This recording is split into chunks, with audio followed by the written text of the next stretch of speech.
Donc bonsoir à tous, moi je m'appelle Louis, Coachman, je suis à SOAT depuis à peu près 2 ans. Et donc ce soir on va parler du scripting en Ruby, donc on va faire un petit peu de théorie, une vingtaine de minutes, et puis après on va rapidement passer à la pratique, où on verra quelques scripts ensemble, histoire de voir ce qui se passe dans la vraie vie. Donc apprendre un nouveau langage, en particulier ce sera Ruby, c'est toujours intéressant pour nous développeurs, histoire de voir un peu ce qui se fait ailleurs, qui se fait dans d'autres états d'esprit ou d'autres philosophies de programmation. En particulier, en plus pour nous à SOAT, parce qu'on fait du Java et du .NET, donc c'est des langages statiques.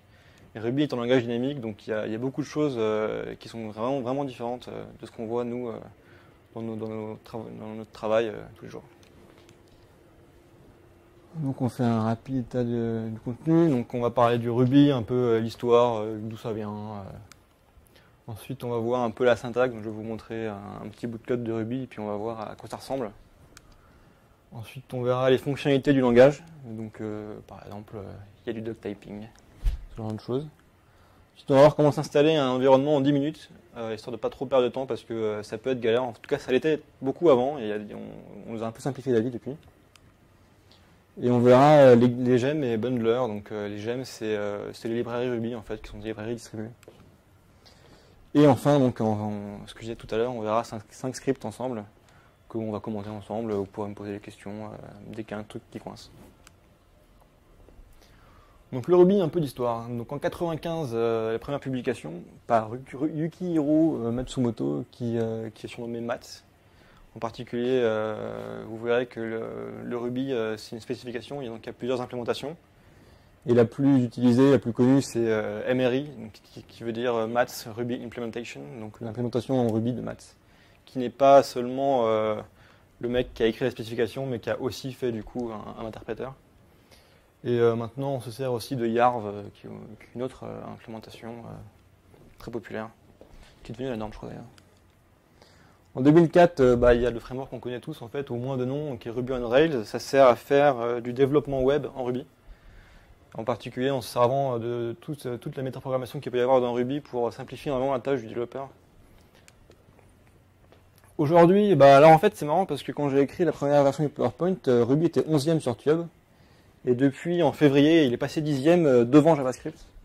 Donc Tube, pour ceux qui ne connaissent pas, c'est un classement un peu de la popularité des langages. Donc un peu de... Voilà. Et Ruby, ouais aussi, c'est une communauté, donc...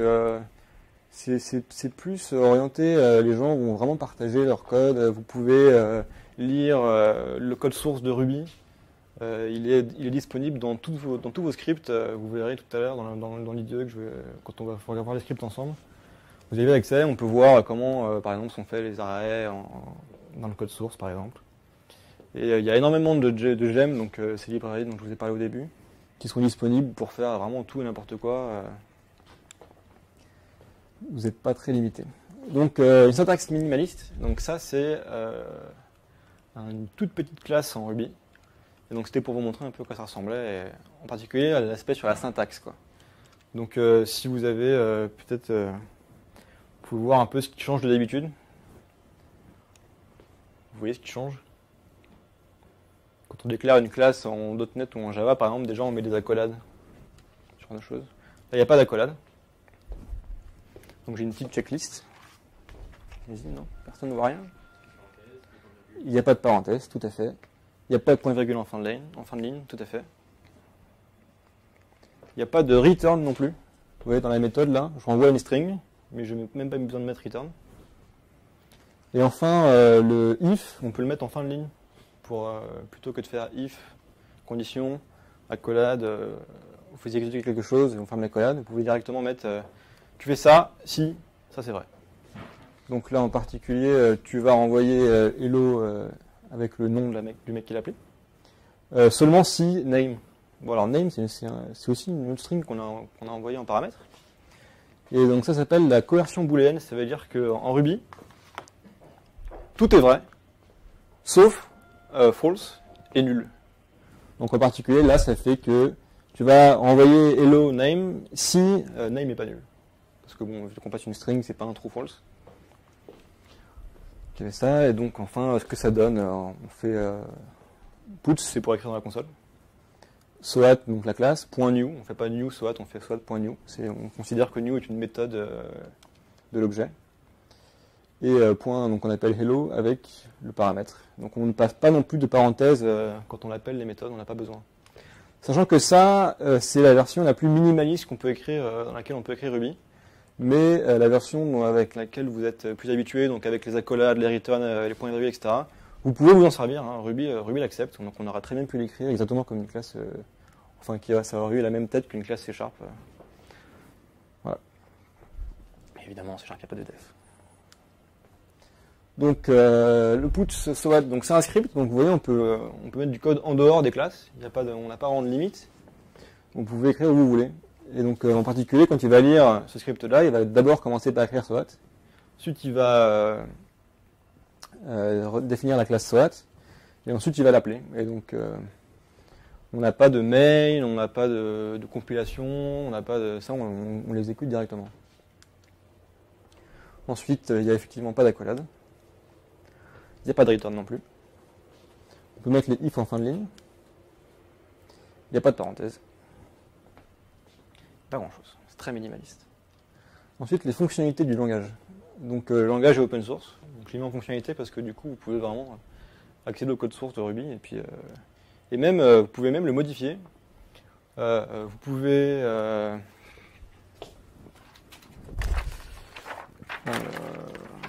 distribuer les modifications que vous faites. Vous pouvez le copier et vous pouvez donc, le distribuer, c'est entièrement libre. Quoi. Vous faites ce que vous voulez du code source de Ruby. Sachant que bon, derrière, si vous faites une nouvelle implémentation et que vous changez tout, vous risquez de ne pas avoir beaucoup de gens qui vont vous suivre, évidemment. Donc c'est pas tout à fait ça. L'intérêt fondamental de la chose, c'est plus vraiment de pouvoir lire et faire et aussi voilà, faire ses modifs. Ensuite, Mats, donc celui qui a fait les specs de base, il disait qu'il voulait un langage qui soit plus puissant que Perl, donc plus puissant, bon, pas dans le sens puissance super-héros, pas du tout, hein, c'est dans le sens que ça soit un langage d'encore plus haut niveau, donc qu'on n'ait pas besoin de mettre les mains dans le cambouis un peu, on peut directement toujours appeler des choses assez haut niveau pour réaliser ce qu'on veut.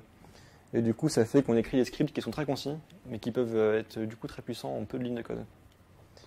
Et il voulait que ce soit encore plus orienté objet que Python. Donc vous avez vu par exemple que new c'est une méthode de la classe. Et on peut même, vous verrez tout à l'heure, changer comment new marche, par exemple pour la loguer ou ce qu'on veut. Donc le langage est dynamique. Ça veut dire qu'il est interprété et pas compilé. Vous ne créez pas d'exécutable si vous voulez. Le fichier .rb, bah, c'est tout ce que vous avez besoin pour faire tourner les scripts. Pas besoin de le compiler en exécutable pour le lancer après, etc. C'est pas la peine. C'est cross-platform. Alors il y a quand même une petite limite là-dessus. Bon, ça tourne effectivement hein, sous Mac, Linux, Windows, ce que vous voulez. Sachant que quand même certaines librairies ne marcheront pas, par exemple, ou alors soit elles auront un nom différent en fonction des plateformes sur lesquelles vous êtes, soit ça va carrément pas marcher. Donc c'est la personne qui a fait la gemme. L'a fait sous Mac, et puis ça marche que sous Mac, parce qu'il n'a pas eu envie que ça marche sous Windows. Il n'a pas fait l'effort, si vous voulez. Parce qu'il y a quand même certaines spécificités qui sont dues à l'environnement. Hein. Par exemple, sous Windows, les CE2 points, etc., qui n'existent pas sous Linux, donc il faut faire un minimum d'efforts quand on fait une gem, pour que ça soit effectivement cross-platform. Ensuite, c'est garbage collected, donc on ne se soucie pas de tout ce qui est mémoire, etc. C'est réflectif, ça veut dire que c'est très ouvert à la métaprogrammation et que un programme peut modifier sa propre structure et son comportement au runtime. Donc pendant que l'application tourne, on peut modifier ce qu'il y a dans l'objet. On peut le faire en plus à niveau de l'instance, quoi. Donc on peut prendre par exemple une classe, on l'instancie, et on peut modifier une méthode de la classe. Et ça sera modifié que pour l'instance courante et pas pour toutes les autres instances. On peut aussi faire l'inverse ou modifier dynamiquement la classe string par exemple, elle appelle une méthode et puis par exemple, je sais pas, toS par exemple, et puis on peut la modifier pour tout le monde, y compris les librairies qu'on charge. Ensuite, on a de l'exception handling typé, ça veut dire qu'on fait pas juste on catche pas juste une erreur. on a un type, ça va être un IO error, etc. etc. En particulier, là j'ai un exemple. Donc là je crée une méthode divide qui prend un numérateur et un dénominateur. Et puis si vous me passez 0 en dénominateur, et je vais faire un rescue de 0 division error. Où je récupère, je fais c'est comme un catch si vous voulez, le rescue. Ou si vous faites une division par 0, ça va pas planter, ça va juste vous mettre une string. Donc en dessous je teste et je vous mets avec un dièse, une flèche, ce que ça renvoie. Donc si vous faites divide 5 0, ça va appeler ça. Si vous faites divide 5 2, il va renvoyer ce résultat. Mais si j'avais mis rescue IO error par exemple, ça aurait planté quand même parce que je n'aurais pas récupéré la bonne erreur.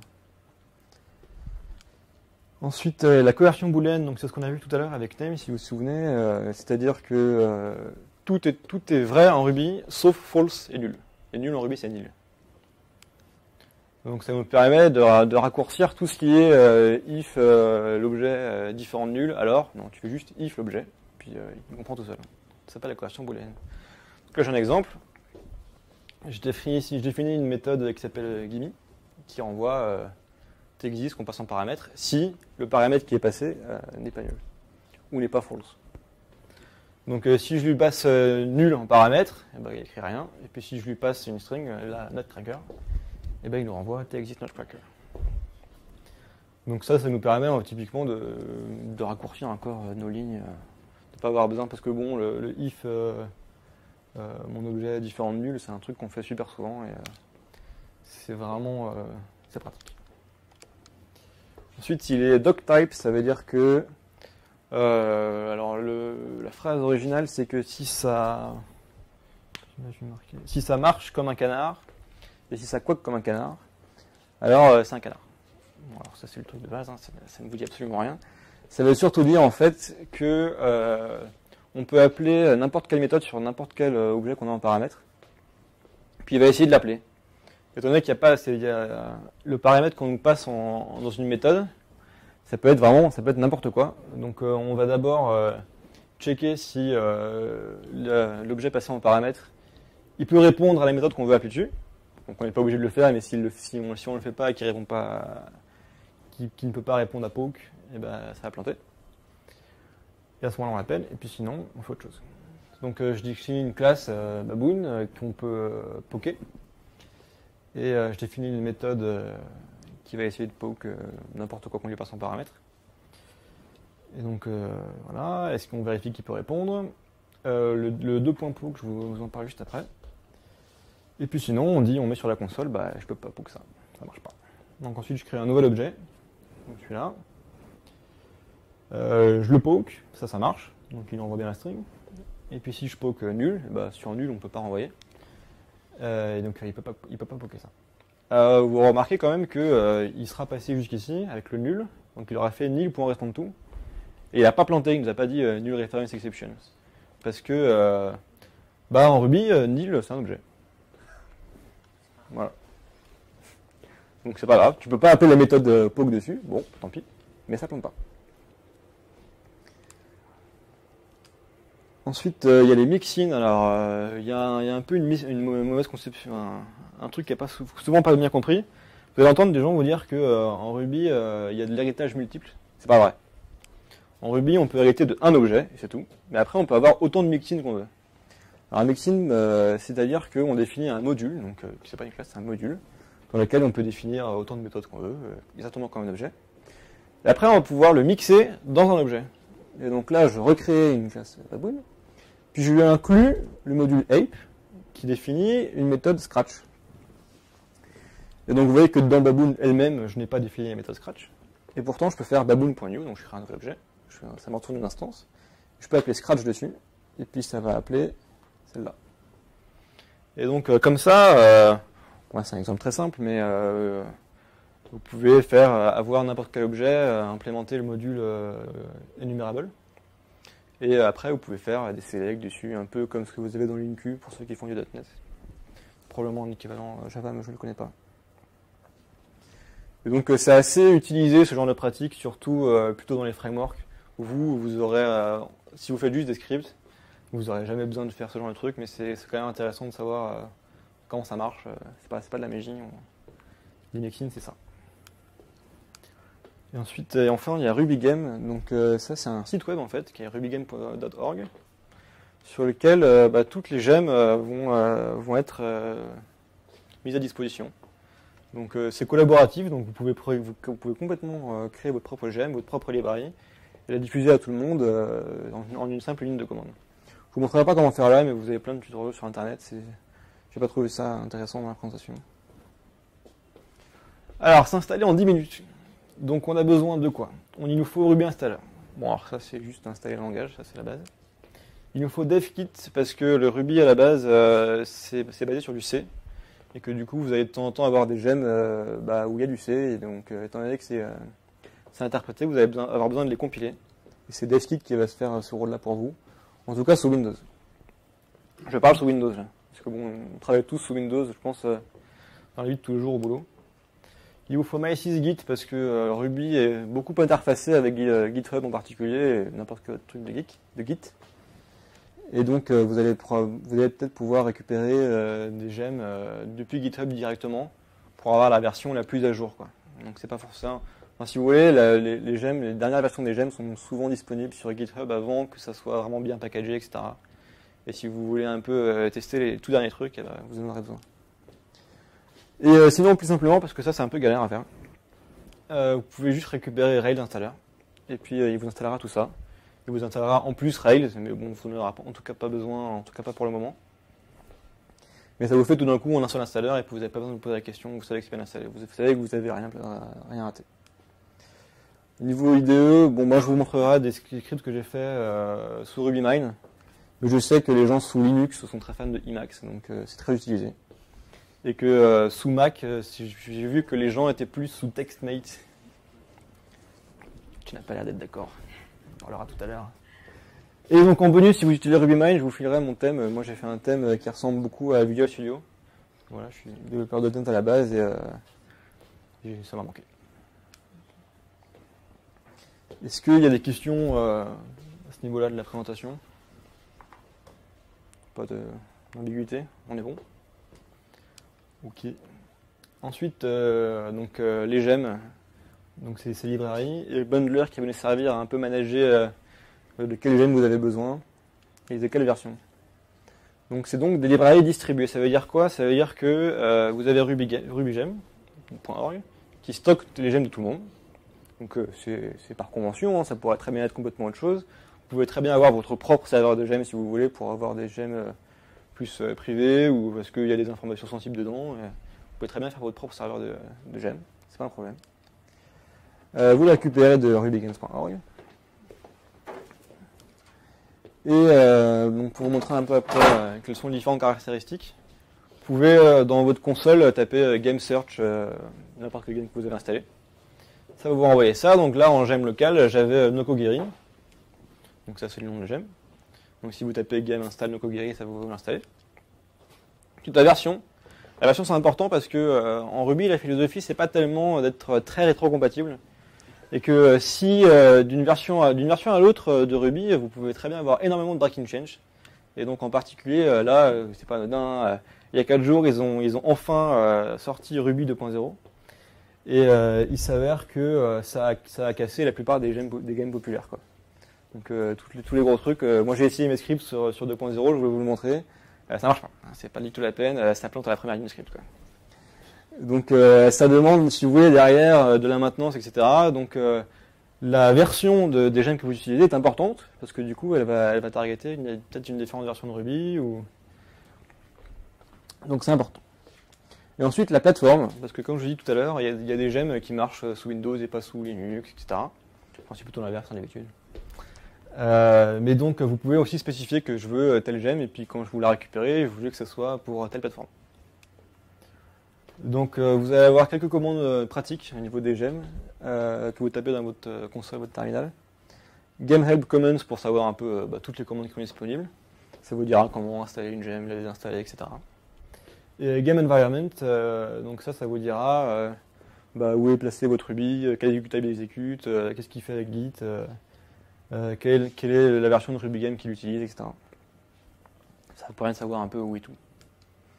Ensuite, ce qui se passe quand vous voulez chercher une gemme, bon, vous voulez faire quelque chose, vous faites du coup une petite recherche Google pour savoir, je cherche une gemme qui fait, je sais pas, du web scraping par exemple. Ensuite, vous allez trouver que c'est pour faire ça, ça s'appelle Nokogiri.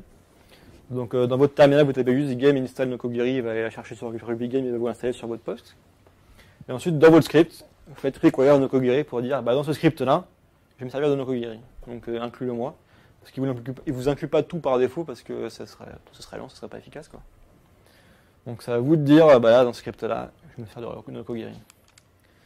Ensuite, bundler.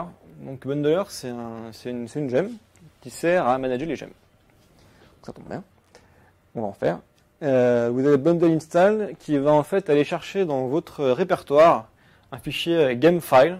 Donc c'est une convention dans lequel vous pouvez mettre, alors avec ma source RubyGem, j'ai besoin dans mes scripts de celle-là, celle-là, celle-là, celle-là. Puis ça vous fait un petit gamefile. Je vous montrerai tout à l'heure, j'en ai fait un pour les scripts que je vous montre. Et puis du coup, comme ça, quand vous arrivez sur un nouveau poste, donc quand vous le donnez à quelqu'un d'autre, par exemple quand moi je vous le donnerai à vous, la personne peut juste arriver dans son terminal, vous naviguez jusqu'au sous-dossier où il y a les scripts et le gamefile, vous tapez bundle install, et il va aller vous récupérer toutes les gemmes que moi j'ai utilisées, avec la bonne version, puis comme ça vous pouvez commencer à bosser, quoi. Et donc ça c'est assez pratique, c'est très utilisé, hein, en particulier dans Rails, c'est vachement important. Et vous avez bundle updates, parce qu'en fait, quand la personne qui fait le gamefile, ça va aussi créer un gamefile.lock, parce que comme je vous dis tout à l'heure, les versions des gemmes c'est important. Et du coup, dans le lock, il va dire, il utilise telle gemme, mais en particulier, il utilise quand même telle version, etc. Et puis il vous fait une liste de toutes les versions que vous utilisez. Et donc, de temps en temps, vous voulez quand même vous mettre à jour, parce que ça fait longtemps que vous avez votre script, vous êtes en train un peu de les mettre à jour. À ce moment-là, vous faites bundle update, et là, il va recréer le gamefile.lock avec les dernières versions des gemmes. Est-ce qu'il y a des questions sur les gemmes? C'est bon de ce côté-là? Vous êtes calé quand même. Tu peux avoir deux gemmes de versions différentes installées sur un poste. Tu peux tout à fait avoir deux gemmes de deux versions différentes installées sur un poste, et dans ton gamefile, tu pourras spécifier laquelle tu veux. Le script, c'est la même commande, le require. Le script, c'est la même commande, tout pareil. Mais tu peux aussi le require, tu peux aussi spécifier dans ton require que tu veux. Je require telle gemme avec telle version. Et tu peux même être un peu plus laxiste que ça en disant je veux telle version mineure et majeure. Mais la sous-version, ça peut être n'importe laquelle. Comme ça, si tu veux, je sais pas, ta gemme en version 3.2, et que tu t'en fous que ce soit 3.2.1, 3, 4, 5, 6, et que tu veux pas que les gens, chacun réinstalle toutes les gemmes, à chaque fois, tu peux dire, bon, je suis laxiste là-dessus. Ça, je vous montre pas l'exemple, mais ça se trouve assez facilement si jamais il y a besoin. C'était tout par contre comme question au niveau des gemmes? C'était bon? Ok.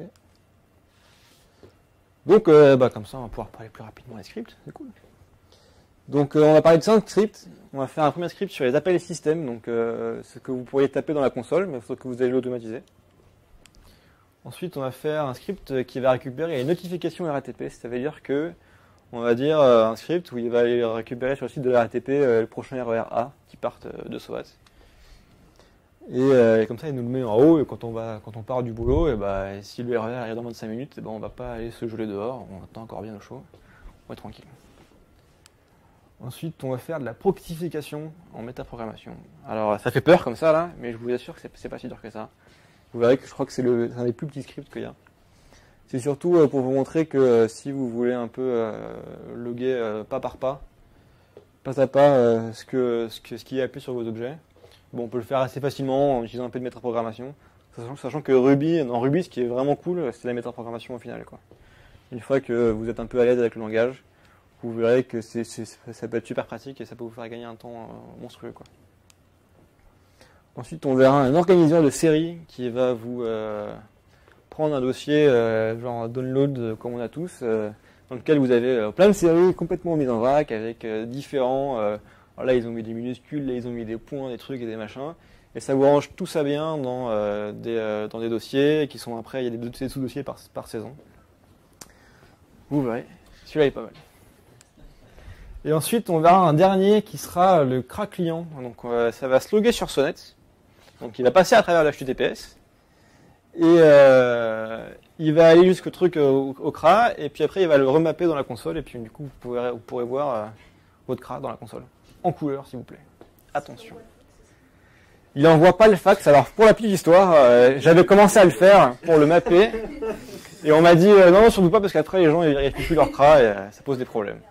Donc je me suis arrêté à juste l'écrire dans la console, c'est déjà pas mal. Vous verrez du coup comme ça qu'on peut carrément demander à Ruby de remplir des champs dans les pages web pour nous, et de suivre les redirections, etc. et de récupérer derrière des informations qui nous intéressent. Alors, c'est parti.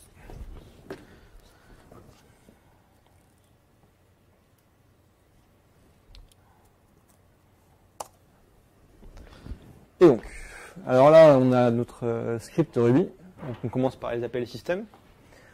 Donc comme je vous dis tout à l'heure, il y a le require, sachant que Open3 c'est pas une gemme, mais c'est une librairie Ruby qui n'est pas chargée par défaut. Alors, de temps en temps, vous allez servir de librairies qui sont disponibles dans Ruby, mais qui ont choisi de ne pas charger par défaut parce que ça sert à rien. La plupart du temps, on n'appelle pas des appels console entre nos scripts. Donc il faut le require. Ça s'appelle Open3. Il y en a plusieurs, hein. Il y en a d'autres. Vous pouvez aussi faire système ou exec. Ça fait tous des choses un peu différentes. Celui-là, c'est le plus propre, on va dire, quoi. Donc là, vous voyez par exemple à gauche un truc que je vous ai pas présenté tout à l'heure. Vous pouvez avoir des appels qui vous renvoient plusieurs objets. Donc là en particulier, il renvoie output et status quand on fait capture 2. Ça nous permet d'avoir l'output de ipconfig en l'occurrence, et le statut, s'il y a eu une erreur ou si la commande est passée, etc. Ce qui va nous être utile. Alors, la première partie. Donc, hop. Ça, c'est une autre convention, le success. Donc, on récupère le statut de l'appel. C'est appelé juste ipconfig. Je vais juste récupérer l'IP pour l'instant. Simple mais bien. Voilà, alors, donc, si statut.success avec un point d'interrogation, ça veut dire que la méthode renvoie un booléen. Étant donné que vous savez pas trop quelle méthode renvoie quoi, c'est une convention, si vous voulez. Quand il y a un point d'interrogation, ça renvoie un booléen. Donc, on peut faire un if. Donc si statut c'est succès, donc je sais pas pourquoi ipconfig aurait foiré, mais ça peut toujours arriver. On va exécuter ce bloc de code. Donc on va prendre l'output, on va dire alors tu vas me le splitter un peu comme un string.split comme dans tous les langages sur le retour chariot. Et pour chacune de ces lignes, tu vas me passer en paramètre line. Puis là-dedans, on va l'écrire dans la console si dans la ligne il y a marqué IPv4. Donc ça, on peut l'exécuter. Voilà, mon adresse IPv4 ici, c'est ça. Je peux vous montrer, si vous voulez, tout à l'heure, pendant comment j'ai fait ça, comment virer ces deux petits points, etc. Machin, mais pour l'instant, on fait ça. Donc voilà, et puis si ça n'a pas marché, tu me renvoies le statut en petit string formaté. Ça va pour ce début? Il n'y a rien qui du choc ou... C'est quoi les pipes autour de line? Alors ça, en fait, c'est un peu, tu sais, dans un for each, par exemple, tu vas dire, alors for each string line in strings, par exemple, tu vois, et ton line, il est là. Ici, en Ruby, tu vas faire .each, puis tu vas faire do. En fait, tu passes un bloc, ce qu'on appelle, et lui, il te passe, en fait, à chaque fois, il va te passer la ligne, une par une, si tu veux. En gros, là, c'est juste pour nommer la variable. C'est ça, tu nommes la variable pour pouvoir t'en servir. Moi, je veux chacune des lignes, si tu veux, je vais exécuter un truc dessus. Je vais exécuter de la logique. Puis du coup, là, je vais checker, je l'écris si elle contient IPv4. C'était bon pour ça? C'est tout? Ok, bon, ça c'est un peu facile. Et après, ça fait un script de début. On vérifie qu'on a la connexion Internet. Donc ça nous permet de vérifier qu'on a bien une IP, c'est quoi notre IP. Et puis on va essayer de pinguer google.fr pour voir si on a accès au net ou pas. Et puis si le statut, encore une fois, c'est succès, et on a la connectivité, puis sinon on n'a pas Internet. Donc là normalement je devrais avoir Internet ici.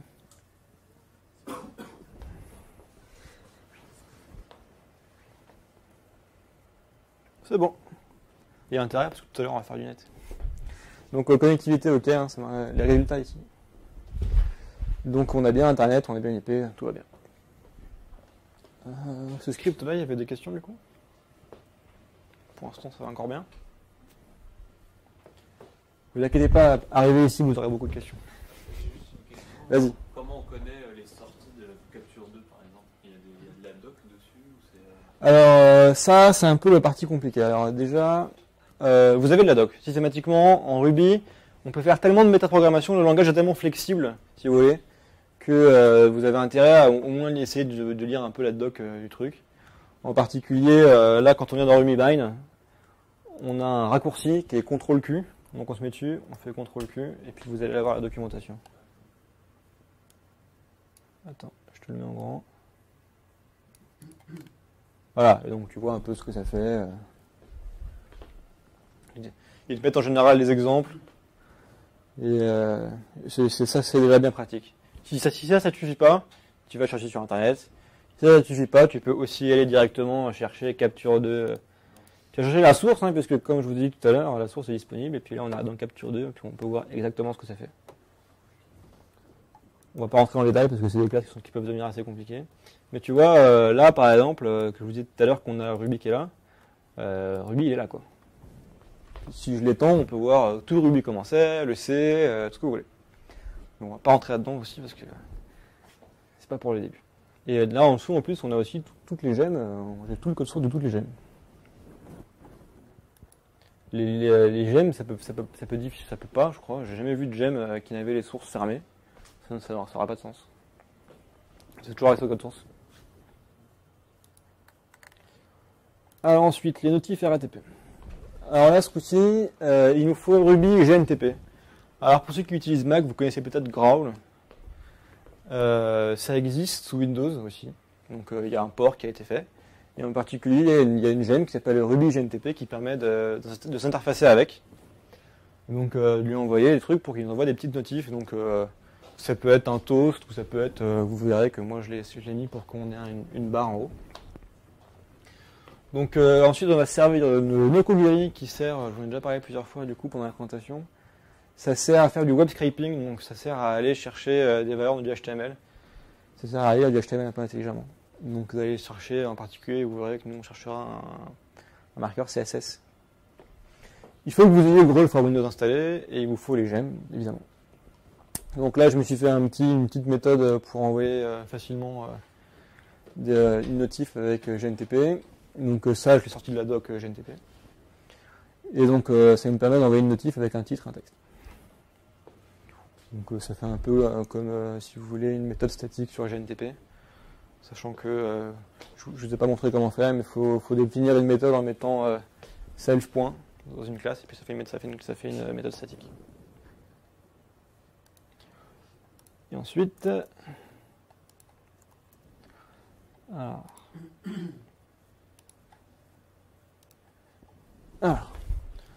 donc la grande string là, c'est l'adresse du site de la RATP qui affiche les prochains passages de RERA.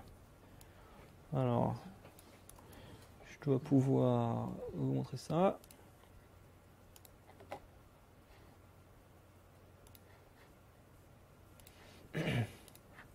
Voilà. Ça donne ça. Donc nous, ce qui les intéresse, c'est de ne pas avoir à revenir là-bas ou de mettre dans notre barre tout un tas de URL différentes. Et ce qui nous intéresse, c'est de savoir c'est quoi les prochains. Donc on veut récupérer juste cette info-là, sans avoir besoin d'aller naviguer dans le site internet RATP. Alors, et donc juste avant qu'on quitte ça quand même, il va falloir quand même qu'on sache quel est le marqueur CSS qui correspond à cette boîte-là, cette table. Donc pour ça, il y a plein de petits outils. Hein. Donc alors déjà, évidemment, vous pouvez très bien lire le code source de la page en faisant clic droit, inspect element ou voir le code source de la page. Sinon, vous avez un autre truc que j'ai découvert qui s'appelle Selector Gadget. Donc ça vous rajoute un lien là-haut. Et vous pouvez arriver ici et dire, prends-moi ça. Ça. Je veux pas ça. Voilà. Et du coup, ça vous donne le marqueur CSS. Hop, il est directement ici. Je lui dis, vous cliquez sur l'écran sur tout ce que vous voulez récupérer. Puis il vous dit, ton marqueur CSS, c'est ça. Donc ça, c'est important. On le garde de côté. Vous pouvez aussi naviguer dans les différentes nodes HTML. Il y a plein de manières de faire. Nokogiri est très bien documenté, donc et en plus il y a plein de posts de logueurs un peu partout sur internet. Donc vous n'aurez pas de problème pour vous y retrouver, mais en tout cas ça c'est la manière la plus simple que j'ai trouvée. Sachant que moi je suis pas développeur web à la base. Et j'y arrive quand même. Donc voilà, on va charger avec Nokogiri cette page. On lui donne. Le petit open là il vient de OpenUI qui est un helper qui nous sert à faire ça facilement. Et donc on récupère la page RATP. Ensuite on écrit une ligne d'étoile histoire de dire où on est. Je dis dans ta page RATP, tu vas aller au marqueur CSS prochain passage. Tu vas me choper les TR qui sont là-dedans. Alors là l'inverse il a l'air méchant comme ça, mais je dis juste tes résultats, okay, tu les donnes dans un certain ordre, okay, tu me les renverses. Je les donne à l'envers. Et ensuite, je veux que tu me donnes du premier au deuxième. Donc 3 petits points, ça veut dire que je n'inclus pas la borne de droite. Et les 2 petits points, on l'inclut. Donc là, j'en ai mis 3. Je la veux pas, je veux juste le premier résultat et le deuxième résultat en partant du bas, en fait, du coup. Pour chacun de ces résultats, tu vas me passer le TR. Ok, donc tout le monde sait ce que c'est qu'un TR, un TD en HTML. C'est bon, c'est pour faire les tables.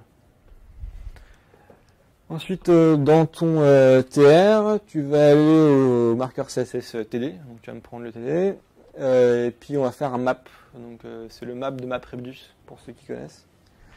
Ça sert à dire, je prends l'objet, puis je le transforme. Je vais exécuter une transformation sur tous les objets de ma collection. Et donc pour chacun des TD, je vais aller chercher le texte du TD, et puis je vais faire strip. Strip, c'est comme un trim, ça veut dire qu'on enlève les espaces à droite et à gauche. Et donc ensuite on les renvoie là-dedans, dans les TD, et ensuite on fait du coup les TD des passages. Je peux vous les montrer si vous voulez dans le code source. Si on fait inspecter l'élément, on est là. Alors, mettons celui-là. Il a un nom, un terminus, un passing time. Donc le nom, ouais, c'est Zema. Il va vers Saint-Germain-en-Laye et puis son heure de passage c'est amateur 29. Donc en fait on a du coup 3 TD. Hein. Le nom, la direction, l'heure.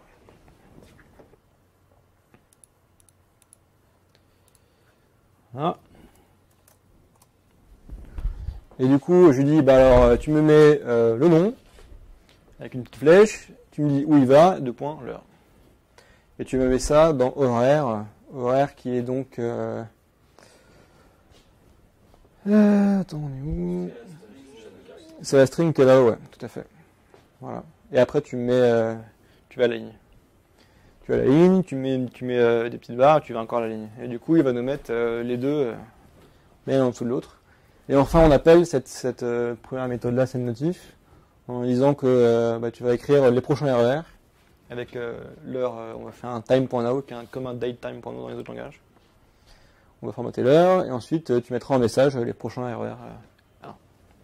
Pour montrer ce que ça donne, c'est ça. On est là-haut, prochain RER. C'est Upir Sergilo à 20h50. Je sais pas s'il y a des gens qui partent, dépêchez-vous. Et encore celui d'après, 20h43, sachant que cette partie-là, vous pouvez la customiser dans Growl.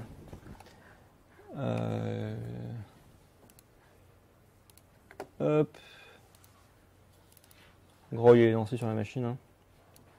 La partie là-haut, c'est pas magique. Hein. C'est Growl for Windows que j'ai installé sur la machine. Vous avez différents displays. Puis vous pouvez là dire comment vous gérez les choses. Vous pouvez même recevoir des notifications à travers le réseau pour en envoyer à d'autres gens. Voilà. Donc là, display, duration. Voilà, mettons qu'on mette 30 secondes. Ça va rester un peu plus longtemps. Vous pouvez aussi définir une icône, je sais pas si c'est nécessaire. Voilà. Il y a des questions sur ce bout de Nokogiri? Je crois qu'on va en refaire après du Nokogiri dans le dernier script. Il n'y a pas trop de problème avec le map, par exemple, qui a une syntaxe un peu particulière. J'avais une question, excuse-moi. Oui, pardon. Le Cogeri, là, le HTML, c'est une méthode statique. Ici? Ouais. Alors, les 2 points, ça veut dire que tu vas chercher un module en dessous du module. C'est vrai que ils ont créé un module Nokogeri, et dans ce module, il y en a un autre qui s'appelle HTML. Donc, les 2 points, ça sert à ça. Tout à fait. Et donc ça peut s'enchaîner, quoi. Tu peux les enchaîner autant de fois que tu veux, tu peux avoir des sous-trucs, bien sûr, sans problème. Je crois qu'au bout, en général, on évite parce que ça devient très vite assez lourd. C'est pas forcément rigolo. Ouais, les marqueurs CSS, ça passait bien aussi, pas de problème. Et, ouais. Le map, je peux vous montrer si vous voulez. Ça, c'est une manière de l'écrire. Vous voyez, un peu comme quand on fait les doux. Vous pourrez très bien écrire le map avec un doux si vous préférez. RubyMine il vous convertit automatiquement. Ça donnerait ça avec un doux. Mais bon, là, c'était pas vraiment la peine, j'ai trouvé. Et il y a même encore plus fort que ça. On doit pouvoir récupérer le texte et faire un strip derrière en faisant...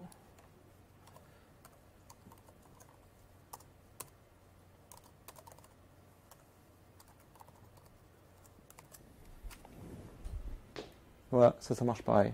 On peut directement dire un map. Tu vas mapper en utilisant telle méthode. Puis comme ça, vous n'avez pas besoin de faire les pipes, etc. C'est pas la peine. Ça, c'est pour le côté un peu geek, feignant de la chose. C'est pas forcément les meilleures pratiques. Mais bon, là, en l'occurrence, c'est quand même simple à visionner, je pense. Et les 2 flèches comme ça veut dire que je rajoute dans la variable. Je rajoute dans l'array en fait. Donc, c'est bon, c'est sûr pour celui-là? Pardon? Non, parce que TD c'est un objet, c'est pas une chaîne de caractères. Ouais. C'est pour ça qu'on fait TD.text. Ok, du coup une méthode ou je sais pas quoi. Oui, tout à fait. Alors que là, il te donne dans le TR, tu récupères les TD, mais il y en a plusieurs, donc c'est un array. Et donc là, effectivement, c'est chaque objet de l'array, quoi. Tout à fait. Il y avait des questions ici? Non? C'est bon? Alors, Proxify. Donc, comme je disais tout à l'heure, la proxification et la métaprogrammation, faut pas avoir peur. Vous allez voir, oui, ça fait royalement 25 lignes de code, quoi. Donc, on définit une classe logProxy qui va prendre dans son constructeur. Donc, les constructeurs en Ruby, on fait initialize. On ne met pas le nom de la classe. On définit initialize. Et elle prend en paramètre une cible de proxy. Donc les proxys, pour ceux qui ne connaissent pas le pattern, c'est qu'on va appeler des méthodes sur un autre objet. Et comme ça, au passage, on va pouvoir loguer l'appel ou rajouter la sécurité ou ce qu'on veut. Ce qui nous est utile. Donc cette classe, en particulier, elle va définir un truc propre à Ruby, qui est une méthode qui s'appelle méthode missing. Alors ça c'est une convention, donc c'est pas un nom pris au hasard. Quand vous définissez une méthode missing, si vous appelez quelque chose sur la classe mais que vous n'avez pas défini la méthode, genre j'appelle logproxy.soad par exemple, et la méthode n'existe pas, et ça va pas planter, il va dire j'ai pas la méthode. Est-ce que j'ai une méthode missing? Donc là oui, j'en ai défini une. Et du coup, il va me passer le nom de la méthode qui a été appelée, tous ses arguments, et si on lui avait passé un bloc, vous savez le truc avec le do et les pipes, c'est un bloc, tu me passes le bloc aussi. Donc là, du coup, je vais vérifier que la cible qui m'avait été donnée dans le constructeur de la classe, elle répond bien à la méthode qu'on essaie de m'appeler, parce que si elle n'y répond pas, je ne peux pas faire de miracle. Si elle n'y répond pas, je dirais, j'écris dans la console, la méthode n'est pas définie, et puis après je fais super qui appelle la version la classe mère. Voilà. Et donc si par contre il y répond, alors déjà je vais le loguer. Donc c'est pour ça que ça s'appelle logproxy, c'est que je vais loguer l'appel, je vais dire il a appelé telle méthode avec tels arguments sur la cible, et donc j'afficherai sa classe. Sachant que du coup, étant donné qu'on peut récupérer n'importe quoi en paramètres, ça peut être un array, ça peut être une string, ça peut être absolument n'importe quoi. Et donc ensuite, on va pouvoir tester ce petit bout de code. 2 secondes. Donc là, je crée un array qui va contenir 0, 1, 2. Je crée une variable log d'array, donc je définis jamais les types. Hein, et qui va être un log proxy.new sur l'array. Donc on va encapsuler l'array, si vous voulez, dans le proxy. Et ensuite, dans le log d'array, je vais faire .first. Alors first, ça existe en Ruby, ça renvoie le premier élément de l'array. On va faire last. Last, ça existe aussi. Donc il faut aussi l'appeler. Après, on va appeler middle. Alors, middle, ça n'existe pas. Hein. Donc ça devrait planter. Voilà, il va passer dans la méthode missing. Il va l'appeler avec middle. Puis il va dire, non Coco, moi middle, je ne connais pas. Il va tomber là-dedans, et puis ça va planter. Voilà. Et si vous voulez, c'est quand même une bonne pratique de faire planter le programme quand il faut que le programme plante. Parce que sinon, ça vous fait des bugs fantômes, vous ne savez pas trop d'où ça vient, ou alors, pire, l'application marche et tout le monde se dit ouhou, ça marche et tout. Et puis en fait, ça marche pas du tout, et vous savez même pas pourquoi. Et puis 2 mois après, vous avez des gros bugs en production, et c'est le bordel. Donc faites-le planter, quand ça plante, n'hésitez pas. Voilà. Donc le middle, il est là, je ne connais pas. Ensuite, on a bien appelé, je vais essayer de le réduire un peu. On a bien appelé, pardon, je suis là. First, sans argument, sur un objet de type array. Donc on a récupéré sa classe, hein, ici. On va faire .class sur n'importe quel objet pour récupérer le nom de la classe dont il est une instance. Vous pouvez faire donc le last, il marche aussi. Et le méthode notDefine, c'est qu'on a appelé middle. Donc on est, pardon, ici. L'exception, elle peut être un peu n'importe où. Après, peut-être que dans une console, vous aurez un output différent, mais vous voyez quand même qu'il arrive à faire le first et le last avant de planter sur le middle. Et si on met middle en premier,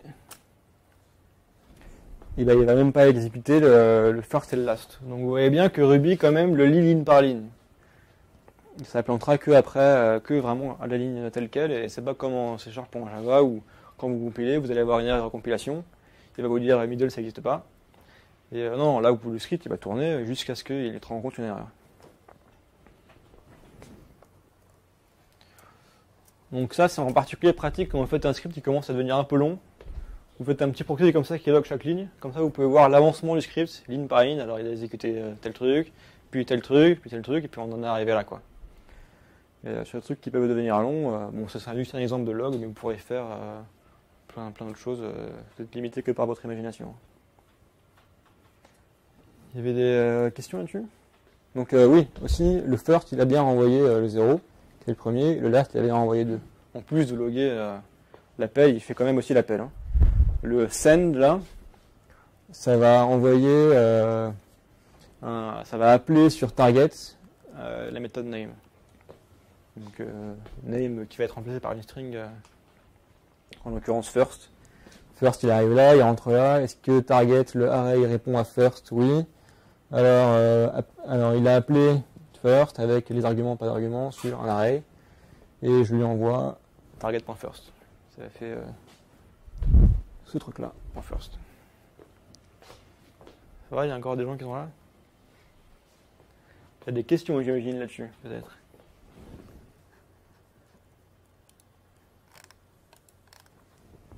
Questions sur ce petit script de métaprogrammation? Rien? Ça va bien pour tout le monde? Le étoile. Je n'ai pas de question, vous savez ce que c'est? Non? Le étoile, en fait, c'est l'opérateur d'éclatement, on dit en Ruby. Ça veut dire que, bon, ça n'existe pas trop ailleurs, j'ai jamais vu ça ailleurs, moi, personnellement. Par exemple, si j'avais passé en paramètre 3 strings, et ben, il aurait envoyé le premier, le deuxième, le troisième.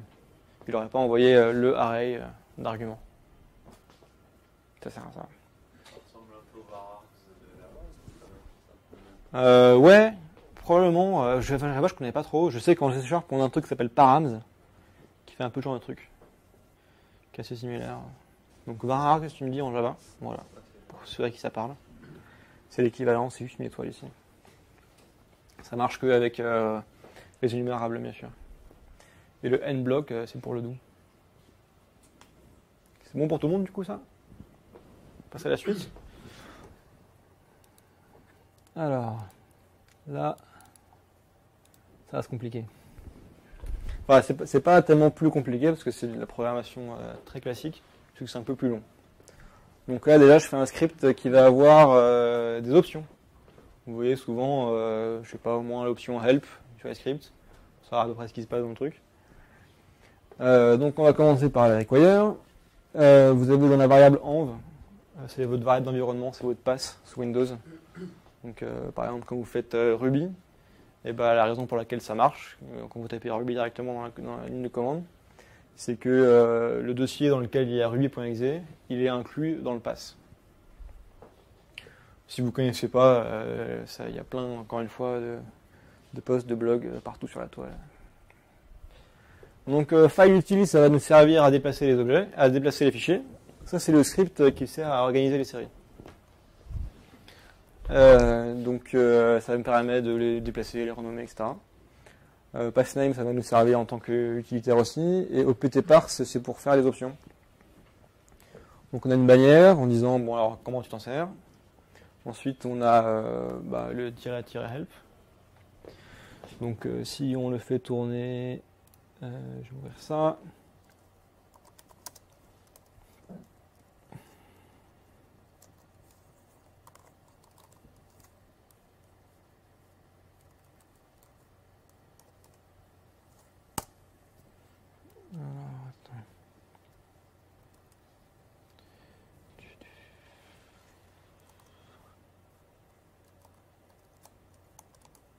Voilà.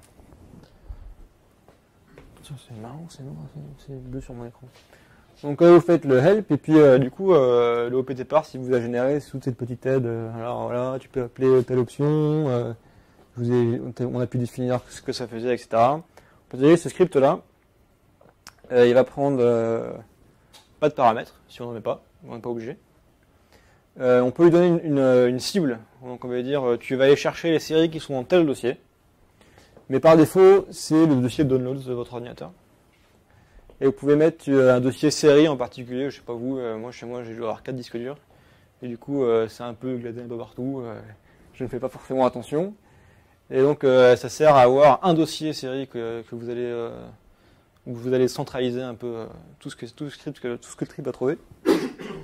Et vous pouvez définir un peu la cible et la target comme ça. Donc la cible du dossier à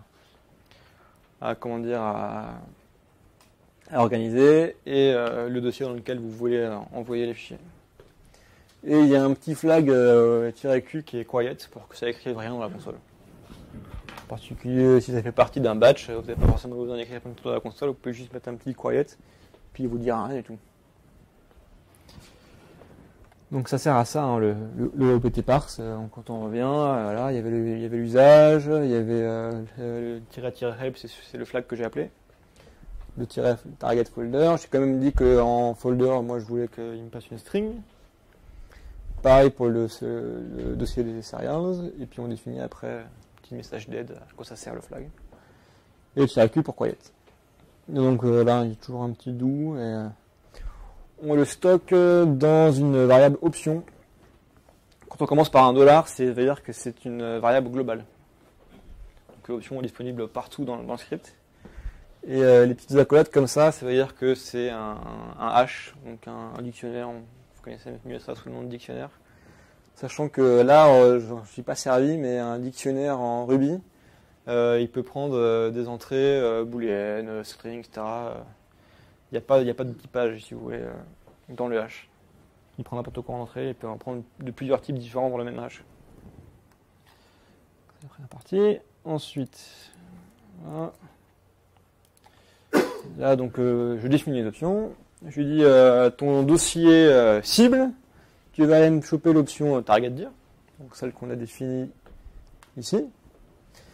Et si elle est nulle, donc toujours la conversion booléenne, tu vas prendre par défaut le dossier downloads.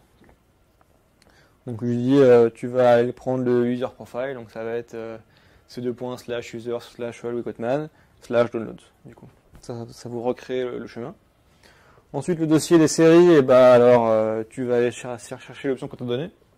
Si on t'en a pas donné, ça va être nul, bah tu vas faire le même dossier que celui qu'on t'a donné en entrée, donc downloads par défaut toujours. Ensuite, ça c'est un autre tout petit bout de métaprogrammation où vous allez voir que le "-q", en fait, quand vous écrivez dans la console, vous faites un put. Et aussi, vous pouvez faire P, il y a d'autres manières d'écrire dans la console. Et en tout cas, ça passe par stdout.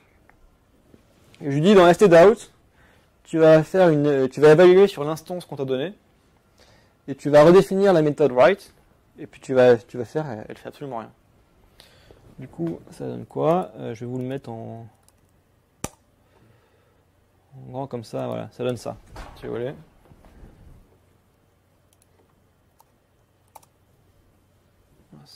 Voilà. Si on te donne l'option quiet, alors tu vas évaluer sur l'instance stdout, tu vas lui refaire son write, puis écrire plus rien du tout.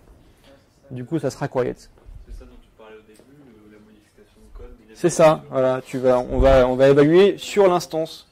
Donc je définis pas stdout, on doit lui mettre un objet. J'ai pas envie de le modifier parce que ça se trouve il y a d'autres trucs qui s'en servent et je veux pas le pourrir. En tout cas, moi, dans mon code, je veux que stdout il écrive rien du tout. Mon instance. Le stdout que tu utilises là, c'est une instance locale aussi. Bah alors là non, parce qu'on est $1 devant. Donc c'est une variable globale. Donc j'ai modifié l'utilisation de stdout global. Mais Ça, faut pas faire ça dans une appli. ça dérange pas ça. Pour faire un quiet, ça dérange pas ça. C'est toujours faut pondérer un peu la chose quoi, tu vois. Ça dépend de ce que tu fais avec. Tu vas pas t'amuser à faire ça dans des trucs SSL par exemple. Tu vois ce que je veux dire. Mais pour ne rien écrire dans la console, ça c'est pas un problème. Surtout qu'en fait, si tu veux, la méthode write, elle existe toujours, donc les autres gens peuvent toujours continuer à l'appeler. C'est juste que tu dis pas, ça n'écrit rien dans la console, mais tu peux quand même l'appeler. Parce que sinon, on peut aussi dédéfinir une méthode d'une classe. On peut dire, on va dans la classe, puis tu peux faire undef telle méthode, puis du coup, la méthode n'existe plus dans la classe. C'est fini. Pour vous dire, comme la métaprogrammation en Ruby, ça va loin. Il y a peu de limites, quoi. Et ensuite, alors la petite regex, alors il y a des fans et des moins fans. Celle-là, je vous la fais rapidement. La regex pour choper une série, c'est donc point, donc n'importe quoi, étoile 0 ou n fois. Donc on va aller choper le titre de la série, là, qui va être suivi par un S ou un espace. Donc c'est le fameux S01E truc. Ensuite, qui va être suivi par n'importe quel nombre de chiffres. On ne va pas dépasser 100 normalement, sauf dans Dallas, je ne sais pas. C'est possible. Ensuite, il va y avoir un E ou un X. Alors, de temps en temps, il y a genre 01X, 05, tout genre. Et qui va être encore une fois suivi d'un numéro. Typiquement, Dallas, ça peut aller à 10 000. Et le petit slash I à la fin, ça veut dire que c'est pas sensible à la casse. C'est case insensitive. Ça veut dire que ce soit un S majuscule ou minuscule, ou un E, un X majuscule, minuscule, on s'en fiche. Donc voilà, c'est une petite regex. Elle n'est pas encore trop méchante celle-là. Ça va jusqu'ici? Différentes choses, c'est bon? On est bon? Comme ça on enchaîne? Ouais. Avec les ops, Ouais. tu utilises le T, le S et le Q que tu stockes dans le H. Oui, Ou est-ce que, enfin, c'est automatiquement. c'est les doux. Ah, c'est là. C'est les doux. C'est moi qui l'ai nommé comme ça, mais J'avais pas juste vu. il y a pas de problème. Ça sort de l'écran en fait là-haut, c'est pour ça. L'écran n'est pas assez grand. Voilà. C'était bon pour le reste? Les options, etc. Bon, ce truc-là, vous n'aurez pas non plus à vous en servir tous les jours en Ruby. C'était juste pour le fun. Point d'exclamation, c'est quoi? Ah oui, pardon. Donc en fait, là, quand vous faites le bloc, ça vous renvoie un objet. Hein. On aurait très bien pu mettre ici option égale, machin. Et donc là, c'est juste pour dire, j'ai défini comment il va les parser, mais il ne le parse pas. C'est que quand je fais parse qu'il va le parser. Et en fait, le point d'exclamation, c'est une autre convention en Ruby. Alors que je vous ai parlé tout à l'heure du point d'interrogation. Donc le point d'interrogation, ça veut dire que il va vous renvoyer un booléen. Et le point d'exclamation, ça veut dire qu'il modifie l'objet lui-même. Ça veut dire que genre, vous allez avoir par exemple une string en Ruby. Vous pouvez appeler une méthode qui s'appelle gsub dessus, qui vous permet de faire des replaces. Si vous faites gsub sans point d'exclamation, il va vous renvoyer une string avec la modif que vous avez demandé, donc le remplacement que vous avez demandé. Mais si vous faites gsub avec un point d'exclamation, il va vous modifier la string que vous avez passée en paramètre, directement. Donc comme ça, vous avez, voilà. Après, c'est si c'est défini ou pas, quoi. Et ça sert à ça, et c'est une autre convention, c'est assez bien suivi aussi.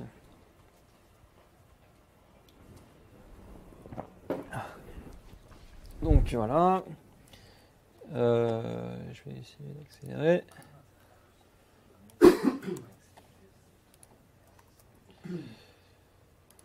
Ok. Ensuite, là, je vais définir la méthode pour bouger un dossier un fichier dans un sous-dossier. Donc, par exemple, il va prendre de la cible vers la destination, il va prendre un fichier, et puis il va le mettre dans slash le nom de la série, slash le numéro de la saison. Donc c'est ça que ça fait ici. C'est pas forcément très intéressant, c'est juste des appels. Là, je fais le pass s'il n'existe pas, et après je bouge les fichiers.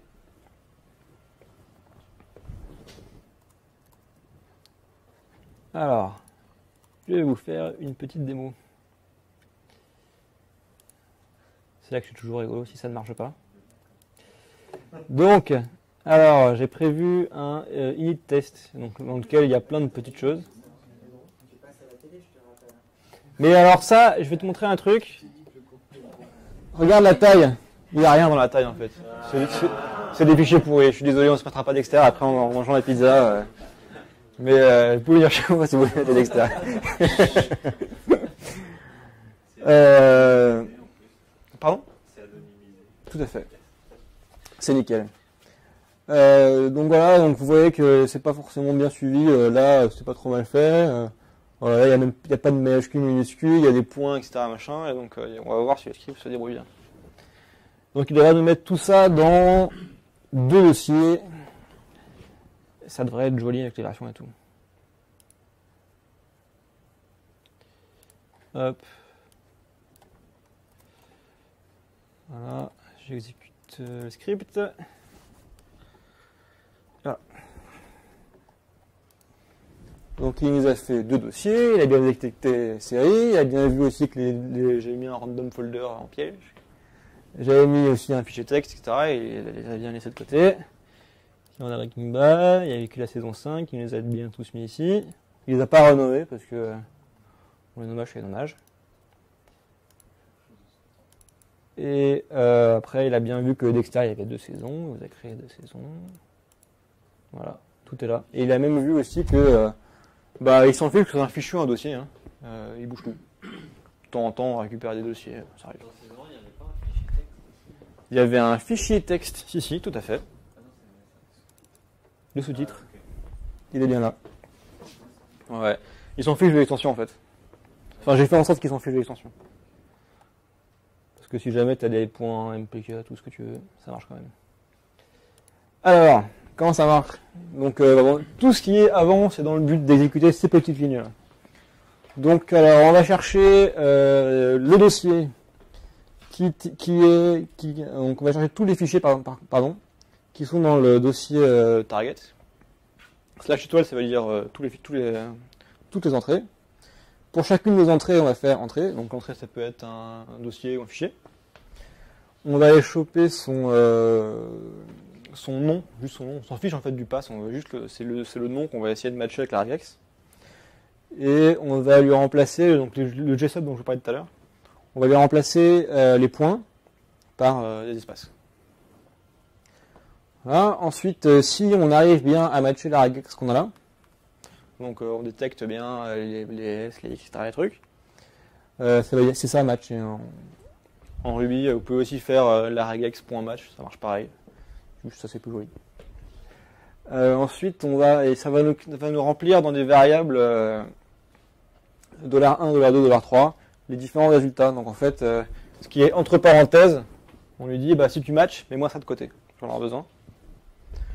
Donc il nous a mis le nom de la série, le numéro de la saison, le numéro de l'épisode. Il nous le met donc là on va récupérer le nom de la série.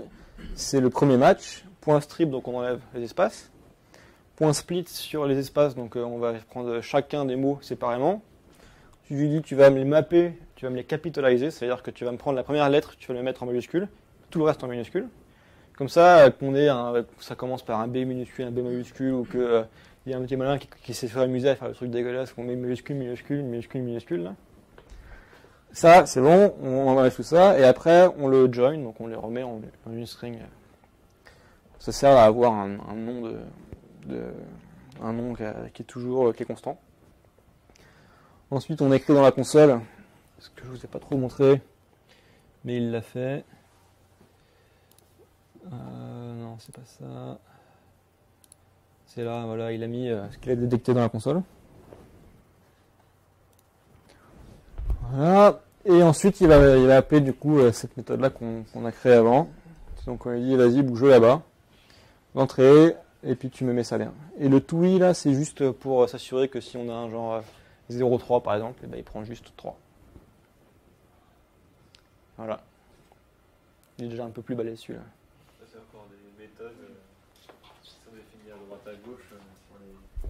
Laquelle? De base, bah, le TOI, ça a l'air. Alors, TOI c'est to integer et TOF c'est to string. Il y a aussi TOF pour les floats. Il y a ce genre de choses. Tu peux passer vite fait sur les symboles. Les symboles, oui, pardon. Là, par exemple, tu utilises capitalize. Donc, les symboles, tout à fait. Donc, les symboles, c'est ce qui commence par deux points et puis un nom. Donc, en fait, dès que vous créez une méthode ou une classe ou toutes ces choses un peu haut niveau, comment dire, les modules aussi pareil, en fait, Ruby va définir une constante. Il va dire à partir de maintenant, telle constante existe. Et donc une constante, en fait, ça devient aussi un symbole, on appelle ça.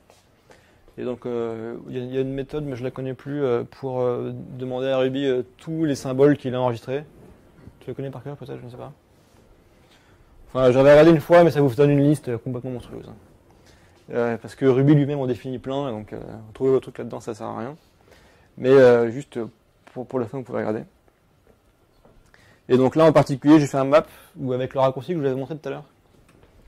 Donc le end capitalize, donc il va appeler la méthode capitalize sur chacune des strings. Les symboles sont très utilisés dans Rails. Aujourd'hui on ne fera pas de Rails. De toute façon aujourd'hui on a presque fini.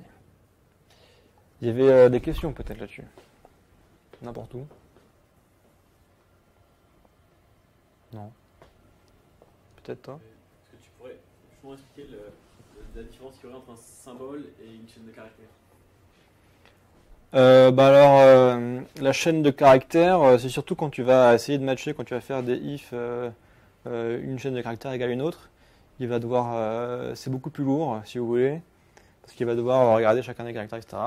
Si la string est bonne, alors qu'avec un symbole, vu que c'est une constante, derrière, si vous voulez, il la map à des entiers. Et du coup, le match se fait beaucoup plus rapidement, vous gagnez en performance. Donc, dès que possible, utilisez des symboles. Quand on y pense, et un truc que vous pouvez faire aussi derrière, une fois que le script marche, pour optimiser. Vérifiez que vous utilisez bien un maximum de symboles partout. Sachant que voilà, là, par exemple, il doit y avoir un symbole move to serial, avec 2 points devant. Il existe probablement. Et les symboles existent dès le moment où vous les utilisez pour la première fois. Donc si je fais un truc en dessous avec où j'utilise le symbole SOAT, donc 2 points SOAT, il n'existe pas donc il le crée. Au moment où je m'en sers. C'était bon du coup pour celui-là. Alors le dernier c'est le CRA client, donc comme je l'ai dit tout à l'heure. Donc là je m'en sers de pas mal. Je me sers de Highline qui sert à bidouiller un peu la console pour typiquement je vais devoir taper un password là. J'ai pas envie de le marquer qu'il soit marqué en clair à l'écran. Donc Highline ça me sert à dire là dans ce truc là qu'il va taper, tu remplaces les caractères que tu écrit à l'écran par les étoiles. Ça sert aussi à coloriser le texte. OpenURI, donc c'est le truc qui me servait dans Nokogiri pour ouvrir une URL. Nokogiri ça sert à faire du web scraping. Mekonize ça nous sert à mécaniser Nokogiri dans le sens où on va pouvoir rentrer des valeurs dans les champs. On va pouvoir dire alors ton champ submit tu vas mettre ça, là tu vas faire ça, tu vas cliquer sur submit, etc. Mekonize nous sert à ça. Et term anti-color ça nous sert à mettre de la couleur dans la console. Voilà. Là je rouvre la classe string. Voilà. Donc les classes, on peut les ouvrir et les rouvrir où on veut. Donc string, c'est un truc Ruby, hein, c'est pas du tout à moi. Hein. Je rouvre la classe et je lui dis, bon, en plus de ce que tu as de base, tu vas m'inclure le module terme anticolor. Du coup, comme ça, derrière, dans toutes mes strings, je vais pouvoir mettre ma string.red. Voilà, et puis elle va m'écrire en rouge. Tout simplement. Ah, voilà. Par contre, anticolor, c'est un exécutable qu'il faut installer sous Windows. Donc je vous ai mis ici comment on fait. Je ne vais pas passer à travers, c'est bien fait sur ce PC-là. Vous ne devriez pas avoir de problème. Ensuite, on est d'accord que sur le CRA client, la demi-journée a été travaillée si ça commence par mission de points. Si ça commence par quelque chose d'autre, ça veut dire qu'on n'a pas travaillé, on a été en vacances ou malade ou n'importe. Ensuite, ça je vais passer rapidement. Donc, Elliptifier Center, ça veut dire qu'il prend une string, puis je vais lui dire la string elle doit faire 20 caractères, puis si elle en fait pas 20, tu vas la centrer au milieu, tu vas mettre des espaces de deux côtés. C'est juste pour faire jouer dans la console. Et il va l'ellipsifier, ça veut dire que si elle fait pile 20 caractères ou plus, il va mettre 3 petits points à la fin pour dire bon bah ça continue mais j'ai pas la place. Donc c'est ça que ça fait. Là je lui dis tu prends la string de 0 à le max char moins, donc 17. Si ça dépasse, tu mets 3 petits points à la fin. C'est ça là, ça fait l'ellipsification. Le alias, ça veut dire que la méthode ellipse_center, tu peux aussi l'appeler en disant juste EC. En fait, ça repointe. C'est-à-dire que c'était surtout pour vous montrer le alias, parce que si vous mettez juste genre C par exemple, vous allez être paumé dans votre code, vous allez plus savoir ce que ça fait au bout d'un moment. Mais dans ce cas-là, pardon ? S'il y a un conflit, Un conflit du genre. si l'alias est déjà utilisé, ou s'il y a déjà une méthode qui s'appelle. Alors en fait, si tu veux la petite histoire de l'alias, c'est que quand tu commences à faire la métaprogrammation, tu peux dire je vais dans la classe où j'ai défini colorize, puis je vais redéfinir colorize, tu vois, du coup je vais rentrer dedans et puis je vais faire quelque chose complètement différent. Puis je vais pourrir le programme de Louis du coup. C'est pas cool. Et moi si je continue à l'appeler avec C, j'aurai encore l'ancienne version. Il aura modifié que le colorize mais pas C. Voilà. Et donc en fait, en général, ce que tu fais avant de t'amuser à bidouiller une méthode, tu fais d'abord un alias et tu modifies l'alias. Mais là, c'était juste purement cosmétique. Hein. Tu vas voir tout à l'heure, je mets juste C, ça prend même pas sur l'écran. Alors là, donc toujours, je vais me loguer sur le truc de SOAT. Hein. Donc je pense qu'on est tous d'accord sur ce que je veux dire par là. Mais c'est sonnet.soat.fr. Voilà, donc j'arrive là et puis je veux me loguer là-dessus. Enfin, je veux que Nogogeri il se démerde pour se loguer là-dessus. Puis je n'ai pas envie d'arriver à taper directement dans la main. En plus, sonnet.soat.fr, moi j'arrête pas de l'oublier, ça m'embête. Pardon ? Surtout qu'il y a une redirection en plus. En plus, il y a une redirection et tu vois, on arrive à la bypasser. Enfin, on arrive à quand même à rester bien dans nos pattes. Donc là, je lui dis, tu vas demander, donc Highline, c'est un petit plugin, c'est une petite gemme qui sert à bidouiller la command line. Donc je lui dis, tu vas déjà commencer par lui demander un username, je stocke dans login. Pour les passwords, tu vas me demander aussi, mais ce coup-ci, c'est un mot de passe, donc on va pas le marquer en clair à l'écran. On va juste, tu vas me remplacer les caractères par des étoiles. Donc, tout à l'heure, je vais le faire en live et puis vous verrez pas mon mot de passe. Ensuite, là on va appeler Mechanize qui va lui du coup, donc on initialise. C'est lui qui va nous rentrer ça automatiquement dans les champs. Je lui dis juste, tu vas me chercher, parce que c'est un HTTPS, du coup il faut valider les certificats. Enfin vous n'êtes pas obligé, il y a une méthode, il y a une manière de faire qui fait qu'on va bypasser ce check là, mais je vous montrerai pas comment on fait. C'est pas bien. J'ai mis ici que si tu le fais c'est pas bien et tu iras en enfer. Donc là c'est juste, j'ai dit moi dans mon C Rails Installer j'ai mis les certificats officiels, j'ai récupéré d'internet et je vous mets ici comment le récupérer. Et là je mets il va suivre les refresh méta. C'est justement quand on se log, quand on fait un login, il fait une redirection directe. En général les sites web, dès que vous faites un post, il redirige. Et donc je lui dis Mechanize, quand le mec quand après un post il redirige, tu le suis, tu récupères la page toujours. Ce qui ne fait pas par défaut. Alors, et là, je vous fais une petite démo. Alors.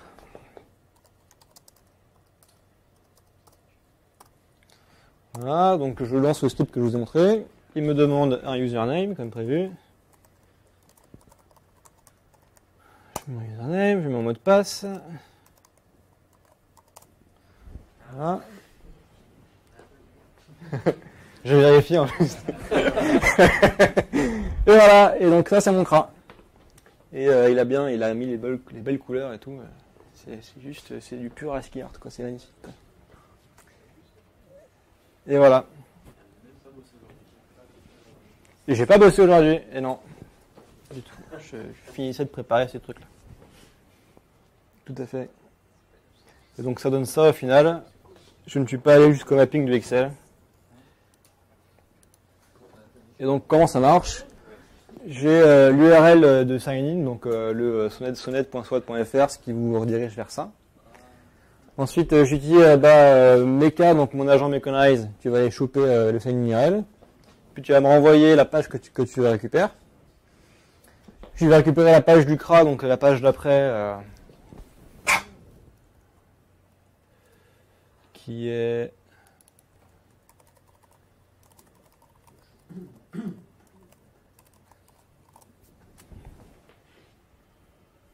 Voilà, c'est cette page-là que je vais récupérer. Et scraper derrière.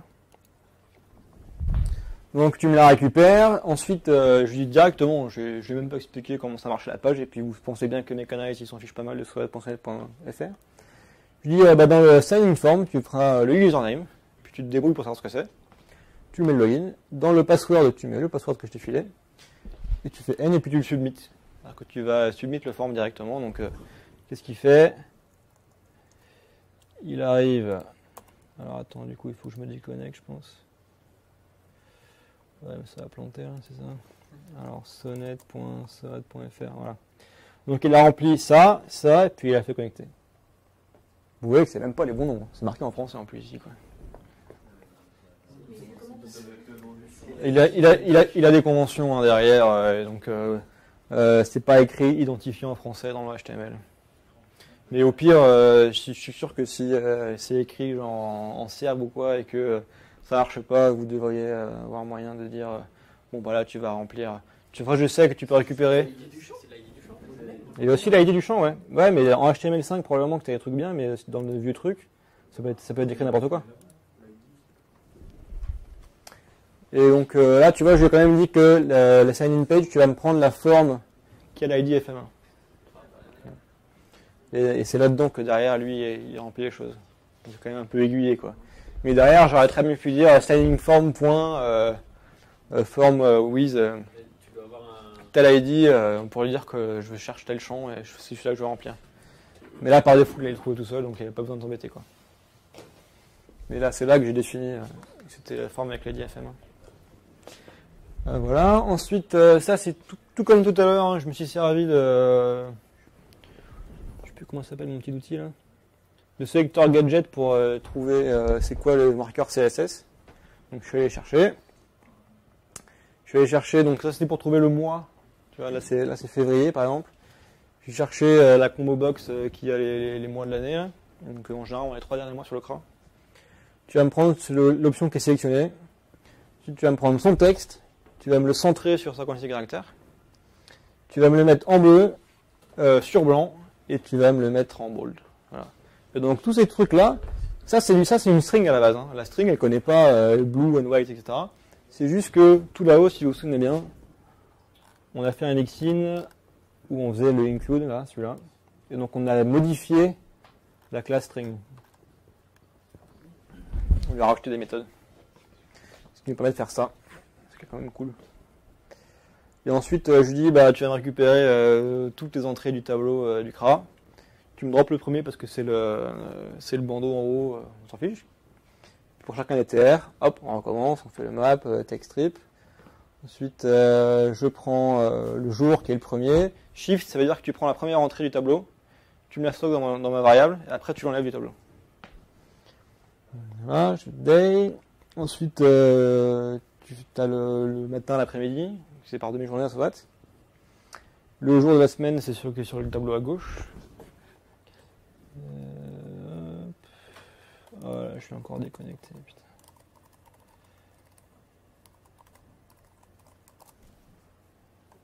Voilà. Je crois que ça sent la pizza, on va peut-être aller manger bientôt. Voilà, donc le jour c'est ça. Et je voulais le nom du jour et le numéro du jour, séparément. Parce que vous voyez que là, dans la console, je les ai bien alignés. J'ai pris le jour tous alignés, le numéro tous alignés. Ça, c'est bien centré. Vous voyez que absence sociale, par exemple, ou formation, ils sont centrés. J'ai mis les espaces connus sur le côté. Ça, c'est les résultats de l'appel .center on fait sur les strings. Voilà. Et donc, je récupère le nom du jour, le numéro, et puis je l'écris à l'écran. Donc, je suis un simple putz, en fait. Hein. C'est lui qui se débrouille à rajouter les bons caractères. Et vous voyez ce que je vous disais tout à l'heure, avec le alias, là j'ai colorize Edifier Center le morning, et puis je peux faire pareil avec CEC afternoon. Vous voyez, hein, ça fait exactement pareil, j'ai défini un alias. Je dis telle méthode, je peux l'appeler comme ça, c'est pareil. Voilà, donc vous pouvez automatiser n'importe quel site maintenant. Vous pouvez définir un robot qui va trouver toute seule la femme de Bobby sur Mythic. Ce n'est limité que par votre imagination. Ou l'homme de ta vie. Tout à fait. Il y a des questions sur ce truc-là? Sur le dernier script? On est bon? De toute façon, ils sont disponibles. Hein, je les ai mis sur ma page GitHub. Je vous donne le lien juste après. Et il y a les dernières slides là qui vous montrent juste... Donc là, vous trouverez tous les scripts que je vous ai montrés. Donc le truc pour organiser les séries, tout. Le Rubicon, c'est un truc qui, je crois que c'est 200 exemples, donc vous le récupérez. Et c'est du Ruby, donc c'est un peu des cas qui sont un peu tordus, où ça peut être des cas tordus, en général c'est quand même un truc assez simple. Et ça vous permet un peu de passer à travers tous les trucs de base de Ruby. Donc il va vous faire jouer avec les arrêts, etc. Machin. Ça vous permet de vous familiariser avec le langage. C'est vachement sympa et franchement ça se fait très rapidement. Je crois que je l'ai passé en 3 jours, vite fait comme ça le soir. C'est assez rapide. En fait, vous complétez des tests unitaires pour qu'ils passent. Designing Ruby API, c'est une presse d'un pote japonais de maths qui lui parle de comment on fait les API en Ruby. Donc il passe à travers beaucoup de différentes méthodes de métaprogrammation. C'est vachement intéressant si vous êtes déjà un peu familier avec Ruby. Et moi je trouve ça bien cool. Rails Tutorial, c'est pour ceux qui veulent faire du Rails, donc c'est vachement connu en fait ce truc. Vous pouvez payer le PDF, mais sinon vous avez la version HTML qui est gratuite, et qui est la version complète. Et ça vous apprend Rails, et en général c'est mis à jour en plus sur la dernière version de Rails. Je crois qu'on l'a sur le site la dernière fois que je suis allé, c'était à 3.2.3, qui était la version courante. Je sais que Rails passe en 4. Je sais pas si c'est déjà fait ou si c'est en train. En tout cas, ça va pas tarder. Et je suis sûr qu'il suivra. Ruby Toolbox, ça vous montre un peu toutes les gemmes qui sont populaires. En fait, ça vous classe les gemmes par niveau de popularité et par niveau de maintenance. C'est-à-dire que vous allez voir, les gemmes elle est populaire, mais elle n'est pas très maintenue. Du coup, elle n'est pas à jour, et donc ça va descendre un peu dans le classement, quoi. Ça permet de classer, ça vous permet de voir un peu quelles gemmes sont un peu tendance, qu'est-ce qui marche bien, qu'est-ce que vous pourriez utiliser que vous ne connaissez pas. Tor et Rake, alors Tor c'est un framework Ruby pour faire des scripts un peu plus sympa. C'est toujours un peu dans le même genre de l'option password qu'on a eu pour les différents flags que vous pouvez avoir, etc. Donc c'est un peu plus loin. Et Rake, c'est Ruby Make, donc make comme le make de C. Ça vous sert à automatiser les tâches tout aussi. Et je vous ai mis le lien vers Selector Gadget et Crawl for Windows. Vous le trouverez facilement, mais au moins tout est en un seul endroit. Et on arrive à la fin. Des questions sur tout ce qu'on a vu, ou Ruby en général? Les mixins. Ouais. Là, tu as modifié la string dans le dernier exemple pour Mhm. ajouter le terme multicolore.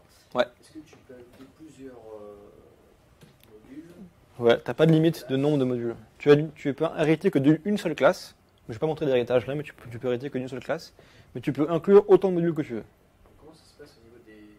Si par exemple deux modules définissent les mêmes noms de méthode, c'est laquelle